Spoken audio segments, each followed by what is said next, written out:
Carreras emblemáticas NASCAR hay unas cuantas.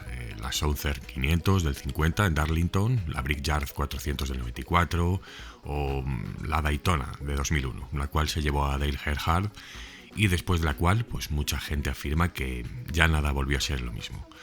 Bueno, eventos que por H o por B marcaron un antes y un después en la trayectoria de este deporte. Pero sí que hay una carrera concreta en la que una gran mayoría coincide que es una de las mejores de la historia. La Daytona 500 de 1979.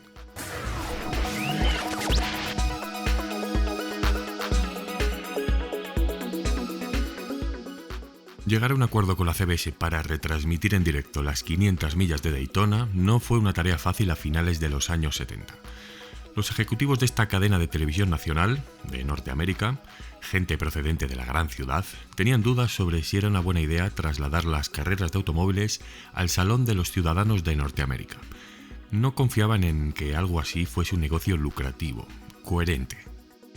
Eran tiempos en los que los promotores solo concebían que los espectáculos fuesen en vivo, y a Bill France, padre fundador de la NASCAR, le preocupaba que una retransmisión en directo por televisión afectara directamente a la asistencia presencial de los circuitos.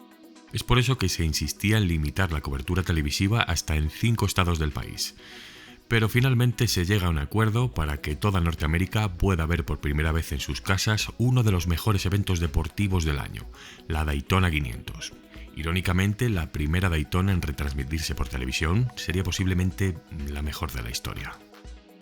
Aquel ejercicio del 79, celebrado un 18 de febrero, estuvo fuertemente marcado por el temporal. Una gran tormenta de nieve paralizaba gran parte del noreste del país, lo que provocaba que millones de familias tuvieran que permanecer confinadas en sus casas. Carreteras, transportes públicos y aeropuertos permanecían cerrados, y el sábado por la noche la tormenta de nieve se tornó aún más violenta. En estas condiciones la gente no tenía más remedio que quedarse en su casa y ver la carrera a través de la televisión. Vista desde cualquier perspectiva, fue memorable. Podría decir que para mí resultó ser incluso una de las mejores carreras NASCAR que he visto, con un montón de pilotos corriendo al frente y liderando la pista. Y es por eso que en este relato podemos encontrar a varios protagonistas. El primero, Richard Petty, que como la gran parte de sus 200 victorias tenía a Dale Earnhardt como jefe de equipo. Entonces trataban de conseguir el tercer puesto, ya que los dos líderes, Donnie Allison y Cale Yarborough, habían abierto una brecha de distancia casi imposible de recuperar, en teoría. Hablamos de hasta media vuelta al trazado rey, concretamente, pero entonces las gradas estaban incandescentes, eran una auténtica olla a presión, y Richard Petty lo percibía con curiosidad, no sabía exactamente lo que estaba pasando. Cuando comienza a vislumbrar la curva 3, Richard Petty ve 2 vehículos descansando sobre el césped, ambos destrozados. Le cuesta unos segundos asimilar que eran Donnie y Cale, los 2 vehículos que lideraban la carrera. Ahora había pasado de conformarse con un tercer puesto a ocupar la primera posición. Iba a ganar las 500 de Daytona de la manera más fortuita posible. Y es que cuando alcanzaron aquella última vuelta, los 2 líderes tenían tanta ventaja que los siguientes corredores no sabían ni dónde estaban, no alcanzaban ni a verles. Como os digo, era media vuelta de ventaja, o sea, no es poco la NASCAR. En cuarto lugar estaba Darrell Waltrip, justo por detrás de Petty, que cuando se percató de la situación, después de haber tenido un montón de problemas con su Chevy Monte Carlo, le pareció un milagro terminar las 500 millas en la segunda posición. Y el tercer lugar sería para el Oldsmobile 442 de A.J. Foyt. La carrera había terminado, pero el verdadero espectáculo estaba a punto de comenzar. Los ojos del público, lejos de posarse sobre la celebración del Petty Enterprise, apuntaban fijos al césped embarrado, y es que allí estaba justo el detonante de aquel resultado.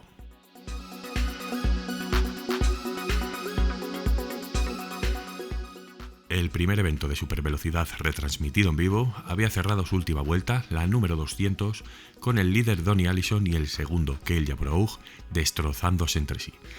Esto nos traslada hacia los 2 vehículos estrellados en el césped embarrado, los cuales estaban acaparando, como os digo, toda la atención.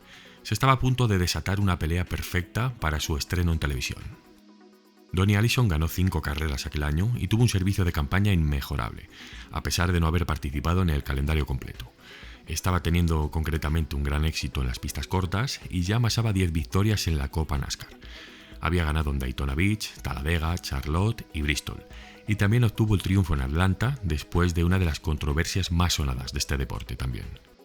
El piloto de Miami juró y perjuró que jamás tuvo la intención de bloquear a Cale Yarborough.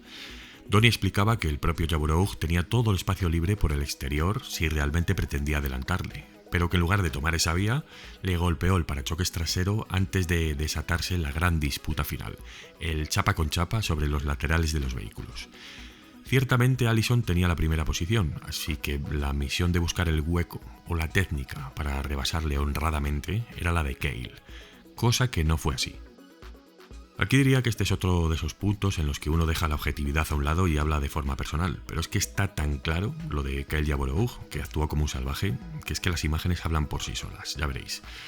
Yarborough, natural de Carolina del Sur, como os digo, ganó 3 títulos de Copa consecutivos y hasta 84 carreras, incluidas 3 Daytona 500. Un excelente piloto, muy querido en la NASCAR, pero aquel día actuó de forma deleznable, ¿no? Este declaró que cuando atacó en la recta final, encima, fijaros, que claramente Donny trató de sacarle de la pista. Bueno, esto no es cierto ni de lejos, ya que Donny podía haber dado un ligero volantazo a izquierdas si hubiera querido hacerlo, y justo en el momento de ataque ni siquiera hay contacto. Se aprecia claramente, aquí lo veis en pantalla.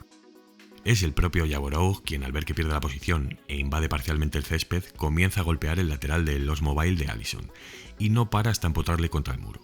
O sea que es algo premeditado, porque la embestida de Cale se repite hasta en 3 ocasiones. Y, obviamente, con su dirección trata insistentemente de arrastrar a Allison hacia el muro. Se ve la constante instigación, se ve que es premeditado. Pues con todo, Cale Yarborough todavía afirmó que todo fue culpa del césped, que tras alcanzarlo parcialmente ya en ningún momento tuvo el control del vehículo. Bueno, esto a quien no hubiese visto demasiadas carreras NASCAR igual se la coló, pero aquí no.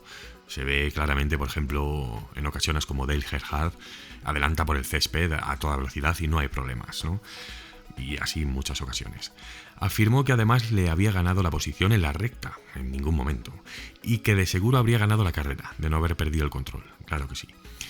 Bueno, como siempre digo, cada uno tiene una visión y una perspectiva muy clara de las carreras, ¿no? Una visión personal, pero en algunos casos las cosas son más que evidentes.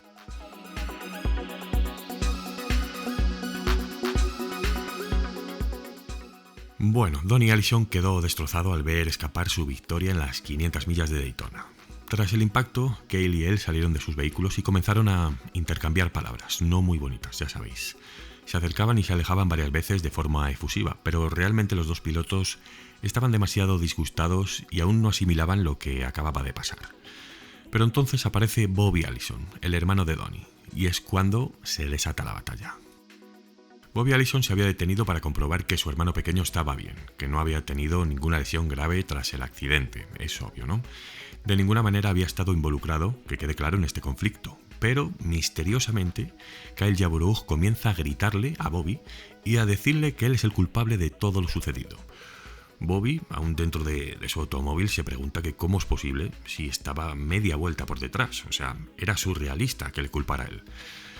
Obviamente en su defensa se encara con Yarborough, quien comienza a arremeter contra su vehículo y después termina golpeándole en la cara con el casco. A Bobby Allison, atención, Cuando vio que comenzaba a sangrar, Allison se baja inmediatamente del vehículo y, como literalmente afirmó en entrevistas posteriores, la nariz de Cale Yarborough comienza a golpear sus puños. Donny, el hermano pequeño de los Allison, también se había despojado del casco, pero Bobby fue lo suficientemente inteligente como para bajar del vehículo y dejárselo puesto. Y así dio comienzo el primer asalto. En pocos segundos el suceso reunió un montón de personas, la gran mayoría personal del evento y de los propios equipos. Se lanzaban puñetazos, patadas, insultos, maldiciones y los cascos volaban. Finalmente, los 3 pilotos luchadores son separados y la temperatura comienza a bajar.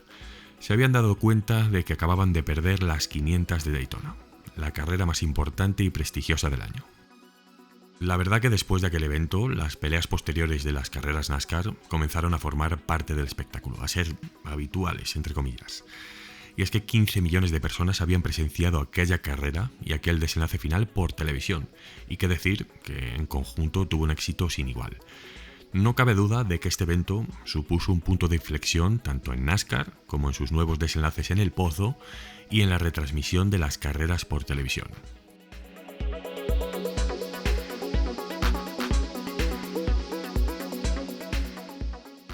Un clásico para los amantes de esta categoría, una de las carreras de las que aún a día de hoy se sigue hablando, después de 45 años, cuidado.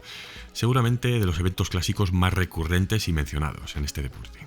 Quiero abrir un debate en los comentarios para saber vuestras opiniones. Os he dejado bien ilustrada la escena del accidente para que juzguéis con todo lujo de detalle y opinéis. ¿Peleas en la NASCAR? Bueno, tengo que decir que para mí, que soy un fiel seguidor de este deporte, es algo que ya es prácticamente normal, que forma parte del espectáculo, como os decía.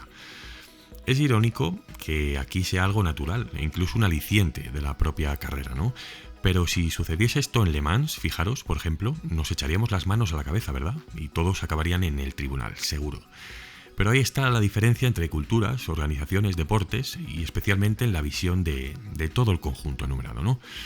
No soy partidario especialmente de la violencia, no me gusta. Me gustan las MMA, como sabéis, soy muy fan, pero también lo considero un deporte y está todo muy profesionalizado. No es algo que me guste la violencia fuera del deporte, todo lo contrario. Pero sí que es cierto que en NASCAR es un habitual y en cierto modo, no se dan palizas, la gente no acaba hospitalizada y más o menos estas situaciones terminan controladas. Es en su mayoría más lagresca que otra cosa, ¿no? Mucho ladrido y poca mordida, como lo digo. Y al final, los aficionados, esto digamos que después de tantos años sí que nos atrae, en cierto modo. Y también quiero saber vuestra opinión acerca de las peleas en NASCAR. Así que abrimos ambos debates. ¿De quién fue la culpa de este accidente? ¿Y qué opináis sobre estos desenlaces a puñetazos? Os voy leyendo los comentarios, ya sabéis que prácticamente me leo siempre todos, no puedo responderos porque sois muchísimos, intento responderos a algunos, pero bueno, leeros sí que os leo a todos.